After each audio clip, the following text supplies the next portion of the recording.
Hey guys, it's Eddie back with day 5 of Comic Con week, this time with DC Universe Classics Green Arrow. First off, I want to apologize again for not putting out these Comic Con videos as fast as I should. I actually have classes that have summer homework, and my schedule has been kind of taken up by that. So it's kind of become like the last 2 weeks are Comic Con week, so apologies. I'm gonna try tonight to edit up all my Comic-Con footage and give you guys some videos of Comic-Con. Anyways, let's set the figure to the side, take a look at the packaging. I got this figure, I was on a real big DC Universe kick when I was at Comic-Con. It was the first time I ever bought DC Universe Classics, so I had heard from everybody, this is one of the best figures out there, as DC Universe Classics go, so I thought, okay, I'm gonna get him. It was only $15. Packaging is your standard 75th anniversary packaging, because this is from the All-Stars wave, which are basically just repackages of figures, the most famous figures. DC Universe up there, 75 years of superpower. The collector's pin is in there, of Green Lantern and Green Arrow. I don't want to take it out. All-Star figure comes to stand. Oh, and the card back, I meant to mention this on my other review, but it's really nice. All the superheroes over there. It's really neat. So then on the back, picture of Green Arrow, biography, statistics, and the other figures in the wave. So yeah, standard packaging. Let's pull the figure off the stand and take a look at his accessories, actually. He comes with, and I'm not going to take it out of, yeah, actually, I will take it out of his hand. I'll lay him down. You can see he comes with this arrow, which is pretty neat, except for I don't like how the arrow's just, like, molded in. I don't know. It kind of makes everything awkward when trying to pose him. But, very nice detail. Yeah, I have a habit of spinning it, but you can see it's very, very tall. It's about, God, I want to say about the size of the figure, yeah. It is. It's about, as tall as Green Arrow. So, it's a really big one, and it just has a standard arrow in there. So that's very neat. He comes with 4 different types of arrows on here. First off, he comes with I really like this arrow, a detonator arrow. So it's a pointed arrow, and on here it has little, it's not showing up, but it has little numbers, 0, 0, so it's like about to blow up. Very neat. He comes with a standard arrow for Green Arrow. This is what the arrow that's in the bow as well. Just like a little round arrow with 4 little dots on it, so. And then he comes with a arrow, actually with string wrapped around it. It's not real string, it's molded on, but this would be him trying to trip somebody. Then my favorite arrow, the punching bag arrow. It's an arrow with a punching, or not a punching bag, boxing glove. Yeah, that's really neat, actually. I really like that one. Taking a look at the figure itself, it is very detailed. I will go get my complaints. This is my new thing. I'm just gonna get the complaints with my figure out of the way.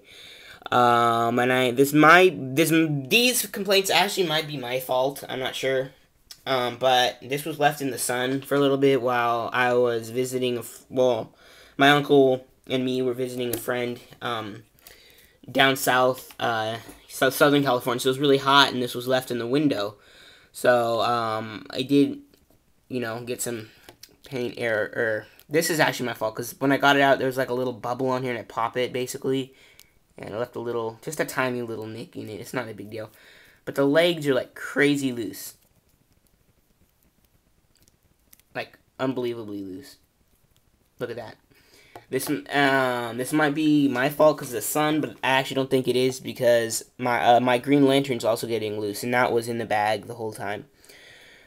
I just think these figures tend to get loose joints, which is disappointing, but this one is actually kind of getting hard to stand because of the loose. It's all in the hip. The hip joints are really loose, but I mean, it's such a great figure. It really is. It's one of the best figures out there. DC Universe, that is. Very nice detail. It looks exactly like how he does in the comics. Green mask, his beard. Beard looks really nice. Beard and mustache. Pointing out like that. Feather right there. He comes with a satchel or whatever, filled with all kinds of arrows. Disappointing that it actually doesn't have some slots in it for the arrows that it comes with. I'm kind of disappointed about that, but not a big deal. Just really nice detail all around it. You can see for yourself, very accurate. He can hold the bow really nicely, and the arrows is really neat because this hand, as you can see, kind of has a split in the fingers. It can hold any one of the arrows because of the split in the fingers, and it tends to get kind of widened. So just all I have to do is just push the fingers together like that, and the arrows basically snap in like that, and he holds them really nicely. It looks really cool too. So I really like that. For articulation, but other than that, I mean, the arrows kind of got us laid around, so that kind of sucks that there's not enough storage for the arrows, I should say, on this figure. But for articulation, the head can go up and down, or kind of up and down, rotate around, go in.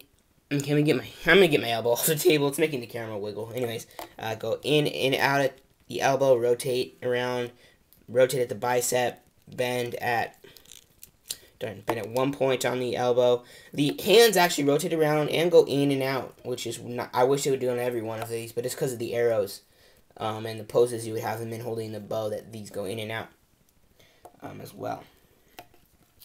The waist rotates all around, goes forward and back at the abs really nicely, goes forward and back at the leg, goes in and out.